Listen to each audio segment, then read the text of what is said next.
The town of Ridgewater was used to minding its own business. It was the kind of place where doors creaked, dust moved with the wind, and everyone knew exactly what everyone else was going through, yet pretended they didn't. But everything changed the morning Leon Garrison, the leader of the Iron Warden's biker group, walked into Dorney's diner and noticed the bruises on the waitress's arms. At first, they were just faint, fading purple marks peeking out from under rolled sleeves. But then she turned, and the collar of her shirt slid just enough to reveal darker ones climbing up her neck like fingerprints pressed too hard. Something in him shifted that day, something deep. Because Leon Garrison had seen bruises like that before, and he knew exactly who put them there.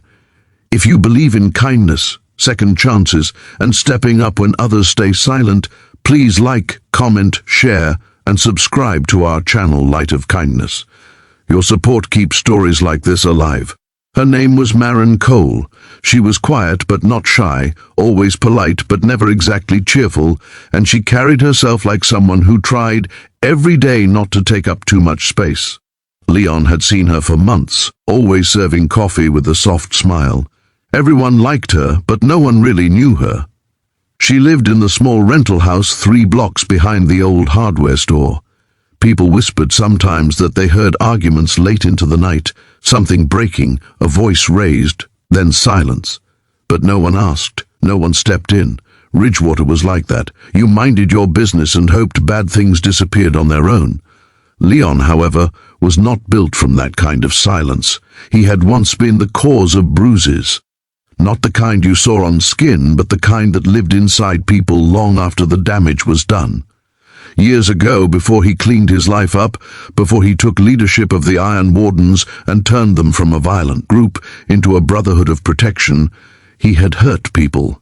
He wasn't proud of it. And the weight of who he used to be stayed with him like a shadow. Maybe that's why the bruises on Maren's skin burned into his mind so fiercely, because he recognized the pain, the fear, the quiet resignation. It was the look of someone who believed they had no way out. He had gone to Dorney's that particular afternoon because one of his men, Pike, had called the group in for a meal.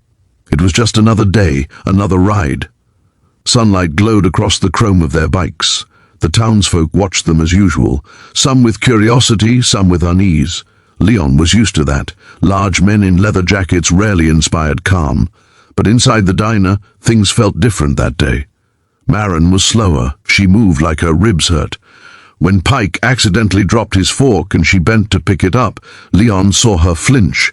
Not from pain, but from expectation, like she thought someone would yell.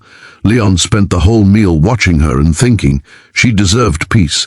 She deserved a life where she didn't have to brace for someone's fist or anger. He didn't know her story yet, but he intended to. After the meal, Leon left a tip that was more than generous. When Maren came to collect the plates, she paused. She didn't smile, didn't thank him like most would. Her eyes lifted slowly, almost like she was afraid to meet his gaze, and when she did, he saw everything: fear, exhaustion, pleading, a tiny spark of hope buried deep down where she thought no one could see it. That was enough. He didn't need words. The Iron Wardens were not just any group of bikers. They were men who had known hardship, who had been shaped by mistakes, and who now used their presence to protect the vulnerable. They weren't saints, but they had honor. And when Leon brought Maren's bruises to their attention, no one questioned him. They didn't rush in. They didn't threaten. They watched. They learned. Because sometimes protecting someone meant planning instead of punching. Healing was never quick. Sometimes she froze when someone laughed too loudly. Sometimes she apologized 3 times in one sentence without realizing she didn't need to. Sometimes she woke up and forgot where she was, expecting pain. But the wardens never rushed her. They cooked for her. They fixed the door on her old house so she could eventually choose if she wanted to return. They repaired her car. They made space for her to take up room in the world again, and slowly her laughter returned. Quiet at first, then fuller, brighter. The town began to change too, because once someone stands up, it gives everyone else permission to do the same. People who used to stay silent started speaking when they saw injustice. Neighbors started checking on each other. Ridgewater grew less afraid. One afternoon, months later, Maren walked into Dorney's diner not as a bruised woman hiding pain, but as someone claiming her life back. She wasn't serving coffee this time, she was applying to manage the place, and she got the job, because the owner said she had seen something in Maren that she wished more people had, strength that survived storms. Leon still came in sometimes, sitting at his usual spot by the window. When Maren placed his coffee in front of him, their eyes met. Not romantically, not dramatically, but with deep understanding. Neither of them saved the other. They helped each other remember who they could be. If this story touched your heart, please like, comment, and subscribe to Light of Kindness. Your support helps more people hear messages of courage, healing, and hope. And please, write in the comments, kindness is strength to support anyone who may need it today. The town never forgot what Leon Garrison did. And for the first time in a long time, Ridgewater became a place where people didn't just look away.